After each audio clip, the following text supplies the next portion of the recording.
একজন ব্যক্তির গুনাহের খাতা ৯৯টা আমলনামা, এক একটা খাতা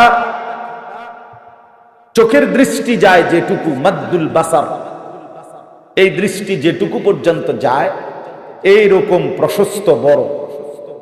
একটা মানুষের চোখের দৃষ্টি অনেক দূর যায়, তো এইটা চওড়া, চারদিকে স্কয়ার, এরকম প্রশস্ত এক একটা খাতা।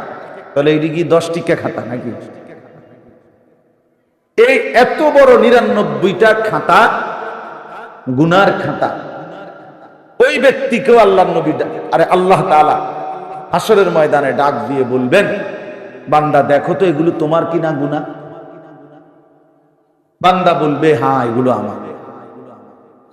এগুলোই তার আমল মিজানের পাল্লাতে একটাতে দেওয়া হবে, আর ওই পাল্লাতে নেকি দেওয়ার মতো কিচ্ছু নেই। আল্লাহ তাআলা বলবেন, বান্দা আমার কাছে তোমার একটা ছোট্ট আমানত আছে, তুমি এটা তোমার খালি পাল্লিটার মধ্যে দাও। আল্লাহ তাআলা কুদরতি হাতে ওই বান্দাকে এই ছোট্ট চিরকুট কাগজের টুকরার মধ্যে লিখিত কালেমা লা ইলাহা ইল্লাল্লাহ, এই ঈমান যেটা আল্লাহ তার নিছিল, যেটা তার ঈমান আল্লাহ হেফাজত করছে, এইটা তার হাতে তুলে দিবেন, দিয়ে বলবেন যাও এই ছোট্ট কাগজের চিরকুট এইটা খালি পাল্লাটার মধ্যে দাও। হাদিসে আছে স্পষ্ট, লোকটি তখন মনে মনে অবাক হয়ে বলবে, মা হাদিহিস সিজিল্লাত ওয়া মা হাদিহিল বিতাকা, হায় আল্লাহ এতগুলো লম্বা বড় বড় ৯৯টা খাতার মোকাবেলায় এই সামান্য চিরকুটটা দিয়ে হবেটা কি? দিলেই কি লাভ হবে? আল্লাহ তাআলা বলবেন, লা যুলমাল ইয়াউম, আরে বান্দা তোমার উপরে জুলুম হবে না, তুমি দিয়েই দেখো। ফাতুদাউল বিতাকা, তখন ওই চিরকুটটা রাখা হবে, খালি পাল্লাটা। ফাতাশাতিস সিজিল্লাত ওয়া সাকুলাতিল বিতাকা, নবীজি বলেন সাথে সাথে ওই ৯৯টা খাতার পাল্লি এটা উপরে উঠে যাবে, মানে হালকা হয়ে যাবে, আর এই কালেমার চিরকুটের কাগজটা দেওয়াতে এই পাল্লিটা ভারী হয়ে যাবে, মানে নিচে নেমে যাবে। এই লোক জান্নাতি হয়ে যাবে। তাহলে ঈমান কত বড় সম্পদ, ঈমান কত বড় মুক্তির গ্যারান্টি। কোরআন কারীমের মধ্যে আল্লাহ তাআলা এবং রাসূলুল্লাহ সাল্লাল্লাহু আলাইহি ওয়াসাল্লাম হাদিসের মধ্যে স্পষ্ট এই কথা বলছেন, ঈমান বিহীন জান্নাতে যাওয়ার কোনো সুযোগ নেই। কোনো বেঈমান, কোনো কাফের, কোনো মুশরিক, কোনো নাফরমান, কোনো বেঈমান, ঈমান ছাড়া ব্যক্তি সে যদি গোটা দুনিয়া 10-12 পাইয়া 10 বারই দান করে দেয়, এত বড় মহানুভব ব্যক্তি যে গোটা পৃথিবীটা সে দান করে দিছে, কিন্তু ঈমান নাই, তো কসম আল্লাহর, আখিরাতে পরকালে কবরে তার এই মহানুভবতার, এই উত্তম গুণের কোনো মূল্য নেই। কারণ কি নাই? ঈমান। এই জন্য ঈমান বড় সম্পদ। কোরআন কারীমের মধ্যে আল্লাহ তাআলা বলেন, ওমা আতাকুমুর রাসূলু ফাখুযু ওমা নাহাকুম আনহু ফান্তাহু, রাসূল যা নিয়ে এসেছেন তা তোমরা গ্রহণ করো, যা নিষেধ করেছেন তার থেকে বিরত থাকো। তাহলে এখানেও আল্লাহ তাআলা অনুসরণের কথাই বলছেন, তিনি যা করতে বলেছেন তা করো, তিনি যা ছাড়তে বলেছেন তা ছাড়ো। কোরআনুল কারীমের মধ্যে আল্লাহ তাআলা এভাবে বহু আয়াতের মধ্যে এই কথা বলেছেন, বারবার। কোরআনে আল্লাহ তাআলা বলেন, ওমা কানা লিমুমিনিন ওয়ালা মুমিনাতিন ইযা কাদাল্লাহু ওয়া রাসূলুহু আমরান আন ইয়াকুনা লাহুমুল খিয়ারাতু মিন আমরিহিম ওয়া মান ইয়াসিল্লাহা ওয়া রাসূলাহু ফাকাদ দাল্লা দালালাম মুবিনা। আল্লাহ তাআলা বলেন, কোন মুমিন পুরুষ কিংবা মহিলা মুসলমান পুরুষ হোক কিংবা নারী হোক, তাদের কারো জন্যই কোনো অধিকার নাই আল্লাহ এবং তার রাসূল কোনো ফয়সালা দেওয়ার পর, সিদ্ধান্ত দেওয়ার পর নিজস্ব কোনো মতামত পেশ করবে, এই অধিকার কোনো পুরুষ কিংবা নারী যেই ইমানদার পরিচয় দেবে নিজেকে, তাদের কারো জন্য নিজস্ব মতামত পেশ করার অধিকার নেই। ওয়া মান ইয়াসিল্লাহ ওয়া রাসূলাহু, এরপরে আল্লাহ তাআলা বলেন আল্লাহ এবং তার রাসূলের অবাধ্যতা যে করবে ফাকাদ যাল্লা যালালাম মুবিনা, সে সুস্পষ্ট গোমরাহ পথভ্রষ্টদের অন্তর্ভুক্ত হবে। নাউযুবিল্লাহ। কুরআনুল কারীমের মধ্যে আল্লাহ তাআলা বলেন ফালা ওয়া রাব্বিকা লা ইউমিনুনা হাত্তা ইউহাক্কিমুকা ফীমা শাজারা বাইনাহুম সুম্মা লা ইয়াজিদু ফী আনফুসিহিম হারাজাম মিম্মা কাদাইতা ওয়া ইউসাল্লিমু তাসলিমা। আল্লাহ তাআলা বলেন, হে নবী, আপনার রবের কসম, মানে আল্লাহর কসম। নবীজির রবকে, তা আপনার রবের কসম, লা ইউমিনুনা, লোকেরা মুমিনই হবে না, মুমিনই থাকবে না, ঈমানদারি হবে না, হাত্তা ইউহাক্কিমুকা ফীমা শাজারা বাইনাহুম, তাদের যাবতীয় বিষয়ে যা তাদের মধ্যে বিবাদ বিসম্বাদ, যেই কোনো বিষয়ে তাদের মধ্যে কোনো মনোমালিন্য, ঝগড়া ফাসাদ অথবা যে কোনো বিষয় হয়, সেখানে যদি আপনাকে, আপনার রায়কে চূড়ান্ত ফয়সালা না মনে করে, আপনার সিদ্ধান্তকে গ্রহণ না করে, তাহলে তারা ঈমানদারি থাকবে না, ঈমানদারি হবে না। এবং আল্লাহ তাআলা বলেন যে এটাও বলে দিয়েন, শুধু সিদ্ধান্তটা মেনে নিবে না পারতে এমন না, বরং আপনার সিদ্ধান্ত মানার ক্ষেত্রে তাদের অন্তরের মধ্যে সামান্যতম সংশয়, বিরক্তি, অসন্তুষ্টিও যেন না থাকে, তাইলেও মুমিন থাকবে। আচ্ছা যাক, আর কি করার আছে, চেষ্টা তো করছি বহুত, না পারলে আর মানিয়ে নেওয়া ছাড়া আর কোনো উপায় নাই। এইটা তো মানা হলো না, এটা তো মানা হলো না, এটা তো হলো অসহায়, নিরুপায়, মনে মনে অসন্তুষ্টি, কিন্তু মেনে নিলাম এমনি মুখে মুখে। আল্লাহ তাআলা বলেন না, সুম্মা লা ইয়াজিদু ফি আনফুসিহিম হারাজাম মিম্মা কাদাইত, আপনি রাসূল যে ফয়সালা দিবেন, ওই ফয়সালার ব্যাপারে যদি অন্তরেও কোন রকমের কষ্ট বোধ করতে পারবেন, তাইলেও মুমিন থাকবে। ওয়া ইউসাল্লিমু তাসলিমা, এবং আল্লাহ তাআলা বললেন বরং দায়িত্ব হলো সকলেই যেন পরিপূর্ণ আনুগত্য করে, পূর্ণ মেনে নেয়। তাহলে দেখেন এতগুলো আয়াত, আরো আছে, আমি তো হাফেজ সাহেব না, এজন্য পুরা কোরআনুল কারীম মনে রাখতে পারেন। আমাদের সভাপতি সাহেব আজকের মাহফিলের হাফেজ মাওলানা কারি আবু হানিফ সাহেব দামাত বারাকাতুহুম, আমার প্রিয় বন্ধু, আমরা সাথী, একসাথে পড়ালেখা করছি।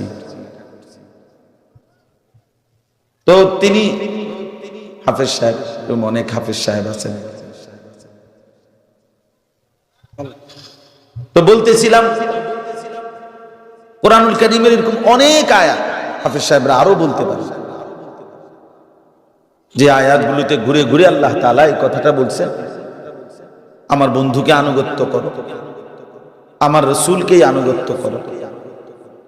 আশ্চর্য হলো, শুনেন, এই সূরা আলে ইমরানের যে আয়াত, প্রসিদ্ধ আয়াত 31 নম্বর আয়াত, তার পরের আয়াতটা 32 নম্বর আয়াতটা খুব ভয়ানক, অনেক ভীতিকর কথা। এখানে আল্লাহ তাআলা, যারা শুনতেছেন মনোযোগ দিয়ে শুনেন দয়া করে। ও বাহিরে কেউ কথা বলতেছে, এগুলো বলবে, দুই চারজন ফালতু থাকবে, কিছু আছে দুনিয়াতে আসছেই বুট বাদাম বন বিড়ি, হ্যাঁ, চা বিস্কুট, বোঝেন না কথা, চটপুটি, এগুলো খাওয়ার জন্যই এরকম কিছু অপদার্থ থাকবে। এটা আগেও ছিল, সামনেও থাকবে। বুট পৃথিবীতে এখনো কোনো নিষিদ্ধ হয় নাই, যেহেতু নিষিদ্ধ হয় নাই তো কাজে এটা খানা চলবে। এই জন্য এটা চিন্তা করে লাভ, যারা বসছি তারা মনোযোগ দিয়ে শোনা, ঠিক আছে না? ইনশাআল্লাহ। আমি একটু অসুস্থ আজকে, গতকালকের আগের দিন থেকে আমার জ্বর, গায়ে এখনো আছে, আমার কোনো কিছু ঠিক মতো খাবারের রুচিও নাই, ওষুধ খাইতেছি, আজকে ওষুধ খাইতেছি এখন, যার কারণে আস্তে আস্তে কথাটা বলতেছি। কালকে আমার মাদ্রাসায়, গতকালকে ইসলাহি মজলিস ছিল, দ্বিতীয় শনিবার। আমার শায়েখ, আজকের যিনি প্রধান আলোচক, আরিফ বিল্লাহ হাকিমুন নফস আল্লামা মুফতি মুশতাকুন নবী কাসিম হযরত গতকাল আমাদের মাদ্রাসায় বয়ান করছিলেন। আমারও বলছিলেন কিছুক্ষণ বয়ান করি, আমি মাদ্রাসায় কোনো বয়ানই করি নাই। তা আলহামদুলিল্লাহ, এই জন্য মনোযোগ দিয়ে আমরা আস্তে আস্তে বলি, আপনারা শুনেন। তো আল্লাহ তাআলা বলেন, বলতেছিলাম এই সূরা আলে ইমরানের প্রথম আয়াতটা তো শুনলেন, যে যদি তোমরা আল্লাহকে ভালোবাসতে চাও তাহলে কার অনুসরণ করো? বলে নবী সাল্লাল্লাহু আলাইহি ওয়াসাল্লামকে বলছে, আপনি বলেন যে তোমরা আমাকে অনুসরণ করো, আমি মুহাম্মদকেই অনুসরণ করো সাল্লাল্লাহু আলাইহি ওয়াসাল্লাম। এর পরের আয়াত আছে ৩৫ নম্বর আয়াত এই সূরার। আল্লাহ তাআলা আবার বলতেছে, কুল, হে নবী আপনি আবার বলেন। আগে একবার তো বলছেন যে আপনাকে যেন অনুসরণ করে, আবার বলেন কুল আতিউল্লাহ ওয়ার রাসূল, হে নবী আবার বলেন যে তোমরা আল্লাহ এবং তার রাসূলের আনুগত্য করো। যে এই বান্দা শুনো, বা আবারও বলতেছি, নবীকে বলছে আপনি আপনার উম্মতকে আবারও বলেন তোমরা আল্লাহ এবং তার রাসূলেরই আনুগত্য করো। এইবার আল্লাহ তাআলা ধমক দিছে, ফাইন তাওয়াল্লাউ, যদি তোমরা বিমুখ হও, পৃষ্ঠ প্রদর্শন করো, অর্থাৎ আল্লাহ এবং তার রাসূলের আনুগত্য অনুসরণ থেকে মুখ ফিরিয়ে নাও, ফাইন্নাল্লাহা লা ইউহিব্বুল কাফিরিন, তাহলে শুনে নাও আল্লাহ কাফের বেঈমানকে পছন্দ করে না। কি বুঝাইতে চাইল? বুঝাইতে চাইল কি? যে রাসূলুল্লাহ সাল্লাল্লাহু আলাইহি সাল্লামের আল্লাহর আনুগত্য অনুসরণ, সুন্নাতের ইত্তেবা যার মধ্যে নাই, সে যেন নাফরমান বেঈমান হয়ে গেল, আর আল্লাহ তাকে ভালোবাসেন। কোন বেঈমানকে আল্লাহ ভালোবাসেন। মানে এই কথার পরে এটা বললো কেন? ফাইন্নাল্লাহা লা ইউহিব্বুল কাফিরিন। আগে তো এটা মুমিনদেরকে বলছে যে তোমরা আল্লাহর আনুগত্য করো, রাসূলের আনুগত্য করো। আল্লাহ তো মুমিনদেরকে বলছেন তোমরা আল্লাহকে ভালোবাসতে চাও তো মুহাম্মদ সাল্লাল্লাহু আলাইহি ওয়াসাল্লাম তারই অনুসরণ করো। এবার লাস্টে কি বললেন? যদি বিমুখ হও, পৃষ্ঠ প্রদর্শন করো, মুখ ফিরিয়ে নাও, তাহলে এটাও শুনে নাও কোন কাফের, কোন বেঈমানকে আল্লাহ ভালোবাসে না। তাহলে আল্লাহ রাসূলের সিদ্ধান্ত থেকে যে মুখ ফিরাইয়া নেয়, যে নিজেকে পাত্তা দেয় না, এটা তার ঈমান কি আছে? তো নারী এটা বললো কেন যে আল্লাহ তাআলা কাফেরকে ভালোবাসেন? এই কথার অর্থ তো এটাই বুঝাইল, আল্লাহ এবং তার রাসূলের আনুগত্য থেকে যে মুখ ফিরিয়ে নেয় তার ঈমান থাকে। কতটা ভয়ানক কথা, কতটা ভয়ানক বিষয় বলে। আমরা কিতাবে পড়ছি, ছাত্র জীবনেই পড়ছি, আহলে সুন্নাত ওয়াল জামাতের আকীদা হলো কোন মানুষ যদি আমাদের প্রিয় নবী সাল্লাল্লাহু আলাইহি ওয়াসাল্লাম 23 বছরে যা কিছু আল্লাহর পক্ষ থেকে নিয়ে এসেছেন তার কোনো একটি জাররা বিন্দু ছোট্ট হোক, ছোট একটা বিষয় হোক, এটা একটা মেসওয়াকের বিষয় হোক, এটা একটা নখ কাটার বিষয়, মনে করেন একটা ছোট্ট বিষয় কেউ যদি অস্বীকার করে তাহলে সে বেঈমান, কাফের। আর 2 নম্বর হলো আহলে সুন্নাত ওয়াল জামাতের আকীদা। এটা আমরা শরহে আকাইদের মধ্যেও পড়ছি। অর্থাৎ কেউ যদি ইসলামের, আমাদের নবী সাল্লাল্লাহু আলাইহি ওয়াসাল্লামের আনিত এই 23 বছরের কোন একটি সামান্য থেকে সামান্য কিছুকে বিদ্রুপ করে, ঠাট্টা মস্কারি করে, ইস্তেহজা অর্থ হলো ঠাট্টা করা, উপহাস করা, এই জেনে বুঝে ইচ্ছে করে উপহাস যদি করে, তো সমস্ত আহলে সুন্নাত ওয়াল জামাতের পূর্ববর্তী উলামায়ে কেরামের ফতোয়া এটা, ওই লোকও কাফের হয়, বেঈমান, ওইটাও কুফর। এজন্য 2 ভাবে কুফরি হয়। এক, ইসলামের যেই কোনো ছোট্ট বিষয়কে, নবীজির যেই কোনো ছোট্ট বিষয়কে অস্বীকার করা, এর দ্বারাও কুফরি হয়। আর ইসলামের যেই কোনো বিষয় কিংবা নবী সাল্লাল্লাহু আলাইহি ওয়াসাল্লামের যেই কোনো বিষয়কে উপহাস করা, ঠাট্টা করা, তুচ্ছ-তাচ্ছিল্য করা, এর দ্বারাও কুফরি হয়। কি ভয়ানক কথা! এক মানুষের জীবনের সবচেয়ে বড় সম্পদ তার ঈমান। ঈমান, এক জাররা ঈমানের বহুত দাম। স্বর্ণ যেমন অল্প, স্বর্ণের পাল্লাও আলাদা, স্বর্ণের বাটখারাও আলাদা, স্বর্ণ মাপার। স্বর্ণ যে সময় মাপে, ওই সময় ছোট্ট বক্সের মতো যে এটার ভিতরে রাখে স্বর্ণটা, মাপার জিনিসটা দেয়, এটা গ্লাসটা লাগায় দেয়, ফ্যানটাও বন্ধ করতে হয়, এক সুতা নড়লে হিসাব বেমিল হয়ে যায়। অনেক সূক্ষ্ম, অনেক সূক্ষ্ম। তো ঠিক তেমনি ভাবে এক জাররা, এক বিন্দু ঈমানের অনেক দাম। নবী সাল্লাল্লাহু আলাইহি ওয়াসাল্লাম হাদিসের মধ্যে ইরশাদ করেছেন, হাশরের ময়দানে আল্লাহ তাআলা সমস্ত জাহান্নামীদেরকে জাহান্নামে ফেলার পর বহু জাহান্নামীকে ধীরে ধীরে আবার তুলে জান্নাতেও আনবেন। এই আনতে আনতে শেষ আল্লাহ ফেরেশতাদেরকে এটাও বলবেন, আমার ওই বান্দাকেও জাহান্নাম থেকে তুলে আনো যার মধ্যে এক জাররা বিন্দু, মিসকালু হাববাতিন মিন খারদালিন মিন ঈমান,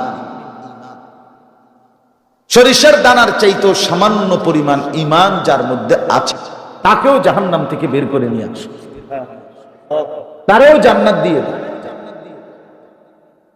তারও জান্নাত। 99টা গুনার খাতা হাদিসে আছে। একজন ব্যক্তির গুনাহের খাতা 99টা আমলনামা, এক একটা খাতা চোখের দৃষ্টি যায় যেটুকু, মাদ্দুল বাসার, এই দৃষ্টি যেটুকু পর্যন্ত যায়, এই রকম প্রশস্ত বড়। একটা মানুষের চোখের দৃষ্টি অনেক দূর যায়, তো এইটা চওড়া, চারদিকে স্কয়ার, এরকম প্রশস্ত এক একটা খাতা। তাহলে এইদিকে 10 টিকা খাতা নাকি? এই এত বড় 99টা খাতা, গুনার খাতা। ওই ব্যক্তিকেও আল্লাহ নবী, আরে আল্লাহ তাআলা হাশরের ময়দানে ডাক দিয়ে বলবেন, বান্দা দেখো তো এগুলো তোমার কিনা গুনাহ? বান্দা বলবে, হ্যাঁ এগুলো আমার। এগুলোই তার আমল মিজানের পাল্লাতে একটাতে দেওয়া হবে, আর ওই পাল্লাতে নেকি দেওয়ার মতো কিচ্ছু নেই। আল্লাহ তাআলা বলবেন, বান্দা আমার কাছে তোমার একটা ছোট্ট আমানত আছে, তুমি এটা তোমার খালি পাল্লিটার মধ্যে দাও। আল্লাহ তাআলা কুদরতি হাতে ওই বান্দাকে এই ছোট্ট চিরকুট কাগজের টুকরার মধ্যে লিখিত কালেমা লা ইলাহা ইল্লাল্লাহ, এই ঈমান যেটা আল্লাহ তার নিছিল, যেটা তার ঈমান আল্লাহ হেফাজত করছে, এইটা তার হাতে তুলে দিবেন। দিয়ে বলবে যাও এই ছোট্ট কাগজের চিরকুট এইটা খালি পাল্লাটার মধ্যে দাও। হাদিসে আছে স্পষ্ট, লোকটি তখন মনে মনে অবাক হয়ে বলবে মা হাদিহিস সিজিল্লাত ওয়া মা হাদিহিল বিতাকা, হায় আল্লাহ, এতগুলো লম্বা বড় বড় 99টা খাতার মোকাবেলায় এই সামান্য চিরকুটটা দিয়ে হবেটা কি? দিলেই কি লাভ? আল্লাহ তাআলা বলবেন লা যুলমাল ইয়াউম, আরে বান্দা তোমার উপরে জুলুম হবে না, তুমি দিয়েই দেখো। ফাতুদাউল বিতাকা, তখন ওই চিরকুটটা রাখা হবে, খালি পাল্লাটা। ফাতাশাতিস সিজিল্লাত ওয়া সাকুলাতিল বিতাকা, নবীজি বলেন সাথে সাথে সাথে সাথে ওই 99টা খাতার পাল্লি এটা উপরে উঠে যাবে, মানে হালকা হয়ে যাবে। আর এই কালেমার চিরকুটের কাগজটা দেওয়াতে এই পাল্লিটা ভারী হয়ে যাবে, মানে নিচে নিচে নেমে যাবে। এই লোক জান্নাতি হয়েছে। তাহলে ঈমান কত বড় সম্পদ, ঈমান কত বড় মুক্তির গ্যারান্টি। কোরআন কারীমের মধ্যে আল্লাহ তাআলা এবং রাসূলুল্লাহ সাল্লাল্লাহু আলাইহি ওয়াসাল্লাম হাদিসের মধ্যে স্পষ্ট এই কথা বলছেন, ঈমান বিহীন জান্নাতে যাওয়ার কোনো সুযোগ নেই। কোনো বেঈমান, কোনো কাফের, কোনো মুশরিক, কোনো নাফরমান, কোনো বেঈমান, ঈমান ছাড়া ব্যক্তি সে যদি গোটা দুনিয়া 10-12 পাইয়া 10 বারই দান করে দেয়, এত বড় মহানুভব ব্যক্তি যে গোটা পৃথিবীটা সে দান করে দিছে, কিন্তু ঈমান নাই, তো কসম আল্লাহর, আখিরাতে পরকালে কবরে তার এই মহানুভবতার এই উত্তম গুণের কোনো মূল্য নেই। কারণ কি নাই? ঈমান। এই জন্য ঈমান বড় সম্পদ, কালেমা বড় সম্পদ। দাওয়াত ও তাবলীগের সাথী যারা দেখবেন, ওনারা খুব বলে, দিন রাত বারবার বারবার বারবার ঈমানের কথা বলে, ঈমানের কথা বলে। মাখলুক কিছুই করে না, আল্লাহ করে, আল্লাহ করে, এইভাবে বারবার এ কথা দিলে বসাইতে চেষ্টা করে। বলতে বলতে, শুনতে শুনতে শুনতে শুনতে সবাই একসাথে বদলায় না, কিন্তু অনেক মানুষ বদলায়। অনেক মানুষের ইয়াকিন হয় যে হ্যাঁ আসলে আল্লাহই করে, আল্লাহই দেয়, আল্লাহই খাওয়ায়, আল্লাহই পালে, আল্লাহ তাআলাই সুখ দেয়, আল্লাহ তাআলাই মুসিবত দেয়। অভাব আল্লাহরই ইচ্ছা, সচ্ছলতা আল্লাহরই ইচ্ছা।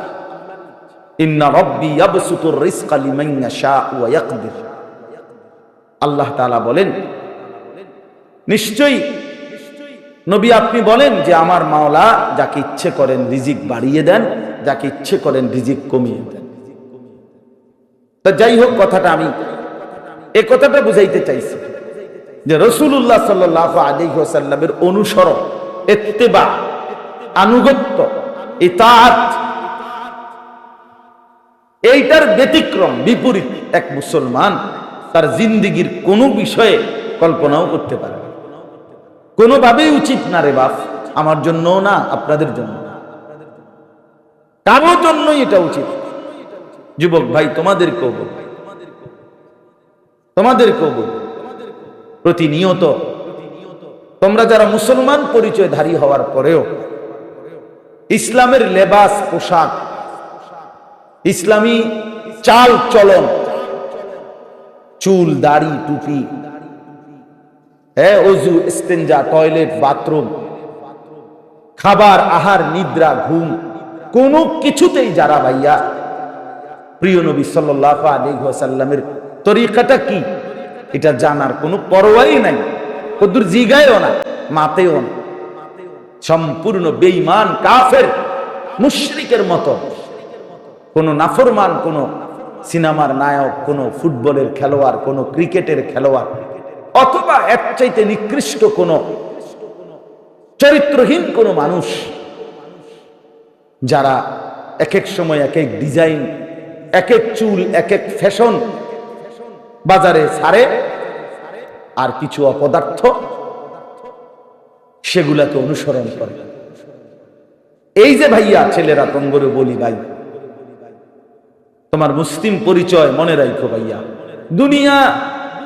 দুনিয়ার ভাত মাছ চাল ডাল, দুনিয়ার ঘুম আহার নিদ্রা, এখান থেকে যান, কারো টানবেন না। যে জায়গা পাই না সে পরে চিন্তা করবে, এখন আবার খটর মটর করে। এর সবগুলো লোকের আপনি একশোতে আগাইতে গেলে তাইলে আপনি কতক্ষণে ঠিক করবেন? আপনার দিকে সবাই তাকায় থাকে, যেমনি বসছে, আর জায়গা নাই এখানে। ও কোত্থেকে জায়গা আসবে গরমের মধ্যে? কান্দে উঠবো একজন আরেকজন। ওনারা যারা এখন জায়গা পায় না, ওনাকে বললেন সামনের বছর আইতো, নজরুল ভাইয়ের কাছে নাম জমা দিয়ে রাখেন, তারা সামনের বছর আইবো, আগে আগে আগে আইব। কি কন? হ্যাঁ, হুজুর কইছে। ধনু ভাই, আপনি এগুলো লিস্টি করেন, সামনের বছর কারা কারা ওয়াজ শুনবো এগুলো লিস্টি করেন। আচ্ছা ভাই, একটা মিনিট মানে 10টা সেকেন্ড, একবার যান, একবারে যে দূর আগাইতেন পারেন মহব্বত করে একটু আগায়া দেন, যে দূর যার মহব্বত দেন, ভালো হইব। কথা বলেন না, আগান। ছাত্র ভাই তোমরাও আগাও, কথা বলেন না। আরে মক্তব ছুটি হইল নাকি?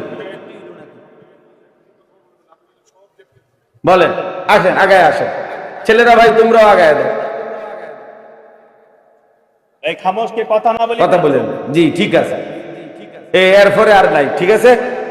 এরপরে আপনার দায়িত্ব দিলাম, চলেন।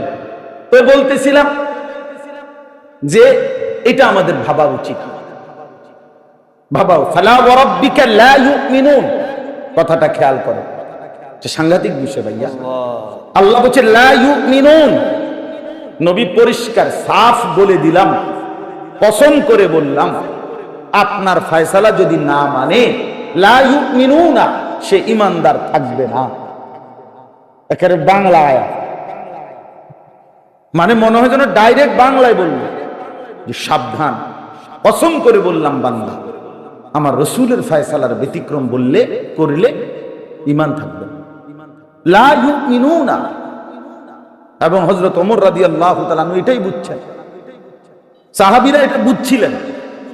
এই জন্য ওই ওমর রাদিয়াল্লাহু তাআলা আনহু নবীজির ফয়সালা করে দেওয়ার পরেও একজন মুসলমান নামধারী মুনাফিক একটা মামলার ক্ষেত্রে একজন ইহুদিকে নিয়ে আবার ওমরের কাছে আসছিল উপরি বিচারের জন্য, আবার কি কয় সানি, আবার বিচারের জন্য। হযরত ওমর রাদিয়াল্লাহু তাআলা আনহু জিজ্ঞেস করছেন, এই বিষয়ে আমার আগে কেউ ফয়সালা করছে? তো মুনাফিক লোকটা যে মুসলমান পরিচয় দিত, সে বলছে হ্যাঁ, নবীজি সাল্লাল্লাহু আলাইহি ওয়াসাল্লাম তিনি ফয়সালা দিয়েছেন, তিনি ইহুদির পক্ষে ফয়সালা দিয়েছেন। ওমর রাদিয়াল্লাহু তাআলা আনহু বললেন, তোমরা দুজন অপেক্ষা করো। ভেতর থেকে তরবারি আনলেন, আইনা একটা কুফে ওই মুনাফিকের কল্লাটা আলাদা করে দিলেন, দিয়া বললেন, হাদা মা কাদাইতু মিম্মান লাম ইয়ারদা বিকাদাই রাসূলিল্লাহ, এটাই আমার ফয়সালা ওই ব্যক্তির জন্য যে রাসূলুল্লাহ সাল্লাল্লাহু আলাইহি ওয়াসাল্লামের ফয়সালার উপরে সন্তুষ্ট নয়। এইটাই আমার রায় ডাইরেক্ট কার্যকর করে দিলাম আমি, আর অন্য লোক দিয়ে কার্যকর করার দরকার, আমি কার্যকর করে দিলাম।